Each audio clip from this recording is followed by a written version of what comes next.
নমস্কার বন্ধুরা, আবার আমরা চলে আসছি দুই দিদির রান্নাঘরে। নতুন একটা রেসিপি নিয়ে এসেছি। আপনাদের সবাইকে স্বাগত।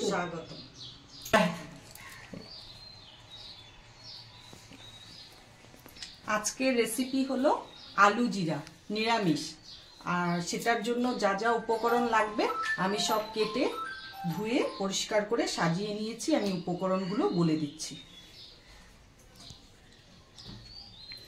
প্রথম লাগবে আলু, এইভাবে কেটে ভালো করে ধুয়ে তারপরে এটা জলে ভিজিয়ে রেখেছি, 8 ঘন্টা হয়ে গেল। আলু জিরা বানানোর জন্য যেই উপকরণগুলি লাগবে সেগুলি আমি বলে দিচ্ছি। প্রথমে সোমবারে যাবে হলো গিয়ে 2টো লং, 4-5টা গোলমরিচ, একটা দারচিনির টুকরো আর একটা এলাচ। তারপরে যাবে হলো গিয়ে গোটা জিরা, তারপরে নুন, হলুদ, লঙ্কা বাটা আর আদা বাটা, আর এটার মধ্যে জিরা, ধনিয়া বাটা, কাশ্মীরি লঙ্কার গুঁড়ো, আর লাগবে হলো গিয়ে চিনি আর অল্প কসুরি মেথি, আর লাগবে হলো গিয়ে সোমবারে এই শুকনো লঙ্কা 2টো আর হিং, আর ধনিয়া পাতা কুচি, আর টমেটো এরকম স্লাইস করে করে কেটে নিতে হবে, আর 2টো লঙ্কা চিড়ে নিয়েছি, আর 1/2 চামচ, কম 1 চামচ না, পুরা 1/2 চামচ মতন টক দই লাগবে, আর লাগবে হলো গিয়ে নামানোর আগে একটু বাটার।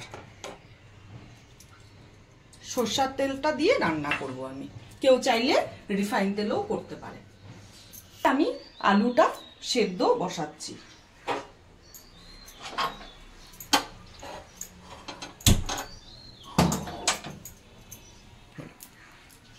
সেদ্ধ করার সময় একটু নুন দিয়ে সেদ্ধ করব আলুটাকে। আপনারা চাইলে গোল গোল ডুমো ডুমো করেও কেটে নিতে পারেন, লম্বাই কাটতে হবে তার কোনো মানে নেই, গোল গোল ডুমো ডুমো করে কেটেও করা যায়।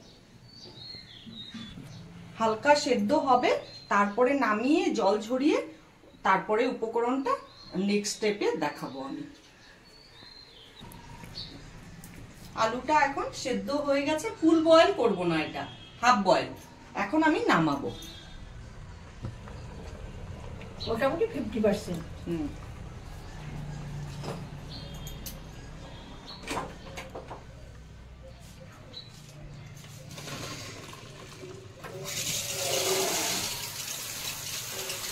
কড়াইটা চাপিয়ে দিলাম।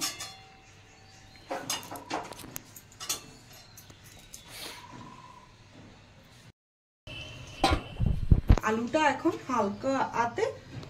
হালকা হাতে এটাকে মেখে নিব।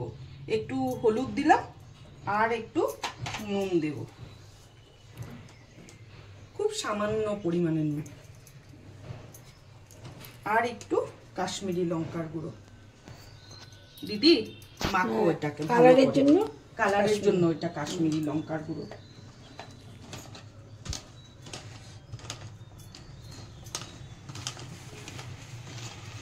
আলুটা মেখে নিলাম, মাখা হয়ে গেল। এখন এটা তেলে হলো গিয়ে কর্নফ্লাওয়ার দিব। তারপরে দিদি তুমি এটাকে মাখাও ভালো করে, মেখে দেখো, না তো আরেকটু দিব।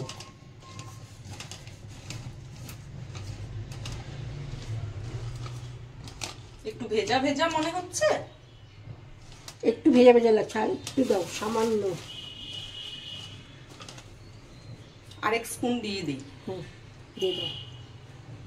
এইবার মাখো তুমি।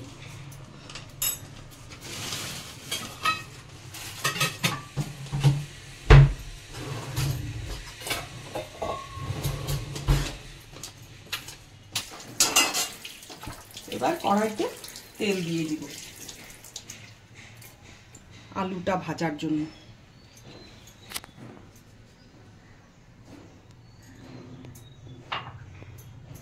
তেলটা গরম হতে থাক। এবার এক এক করে আলুগুলো ছেড়ে দিব।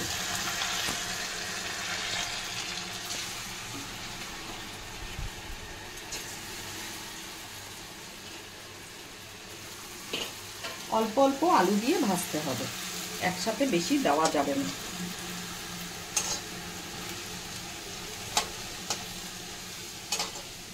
এখন আলুগুলো তুলে নিব। এরকম ফ্রাই করবেন আপনারাও।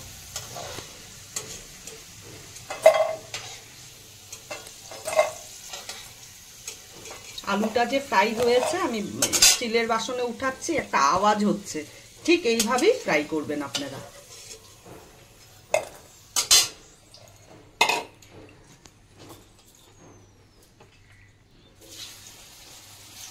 আমার আলু ভাজাগুলো সব হয়ে গেছে, এবার নামিয়ে নিচ্ছি।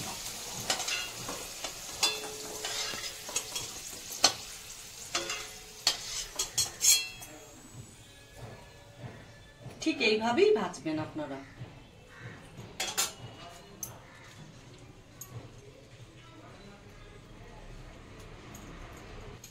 এবার আমি তেলের মধ্যে দুটো শুকনো লঙ্কা ফোড়ন দিচ্ছি।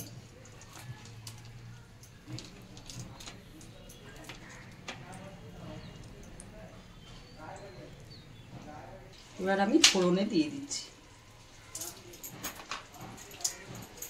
গোটা গরম মশলা, গোলমরিচ আর লবঙ্গটা দিলে পরে তেলে একটা সুন্দর গন্ধ আসে।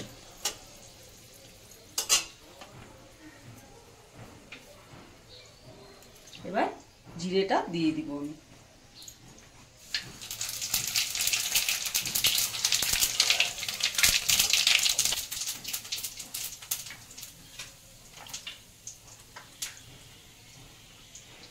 এক চামচ জিরে আর ধনে বাটা দিচ্ছি, আর একটু সামান্য পরিমাণে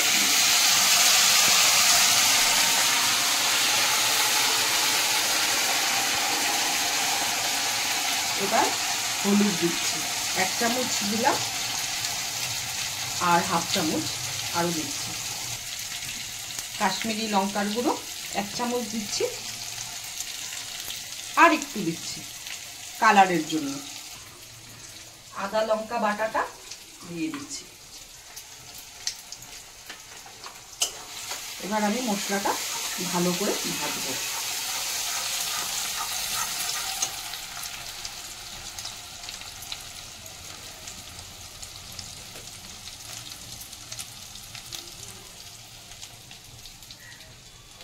নুন এক চামচ, পুরো এক চামচ দিচ্ছি,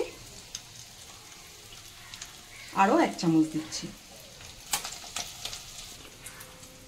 এখন আমি একটু জল দিচ্ছি মশলাটা কষানোর জন্য।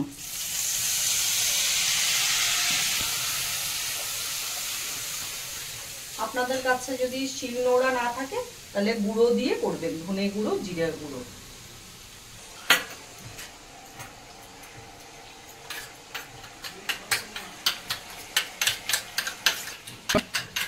টক দইটা ফেটিয়ে নিচ্ছি,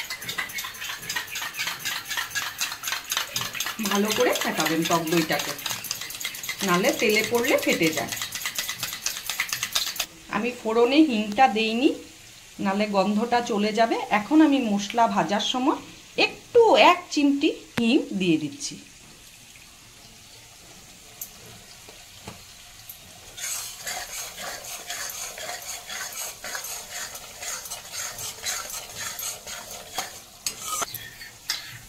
এখন ফেটানো টক দইটা দিয়ে দিচ্ছি।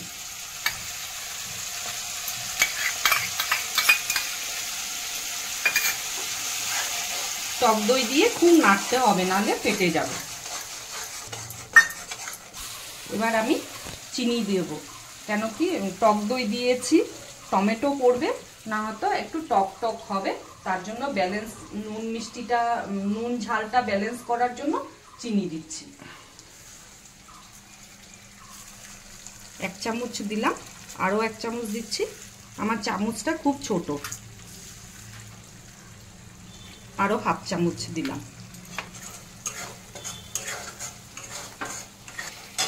এবার কসুরি মেথিটা দেবো আমি।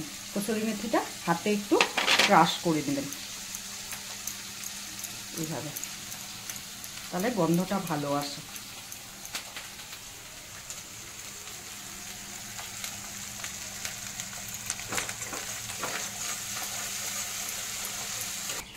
এবার চাক চাক করে কাটা টমেটোটা আমি এখানে দিয়ে দেব।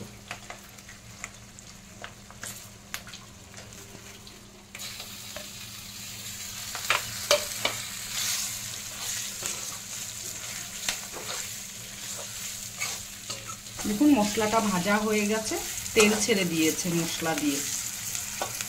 এরকম করে মশলাটাকে ভাজবেন। যেই বাটিটায় দই ফেটিয়েছিলাম ওই বাটিটায় 1 বাটি জল দিচ্ছি, দেখছি লাগলে আরেকটু দিব।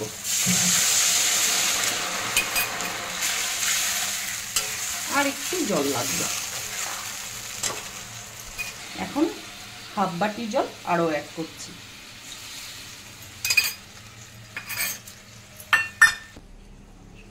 ঝোলটা ফুটে গেছে, এবার আমি এক এক করে আলুগুলো দিয়ে দিব।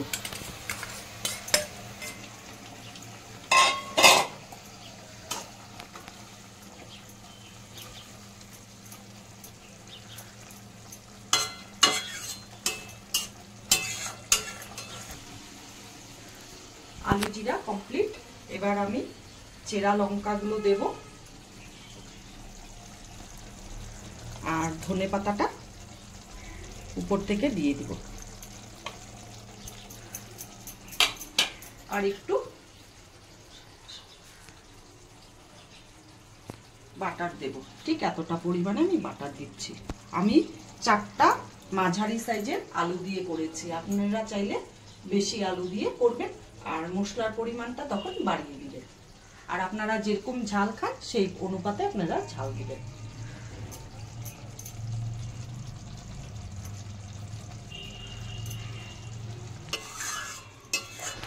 এবার আমি নামিয়ে নিচ্ছি।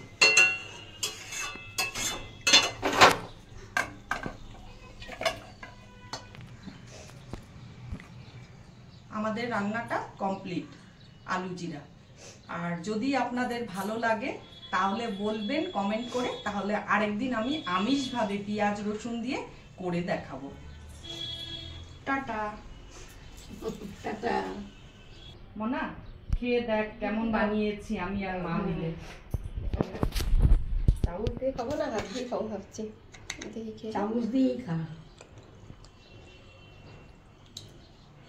দারুণ হয়েছে, দারুণ খেতে।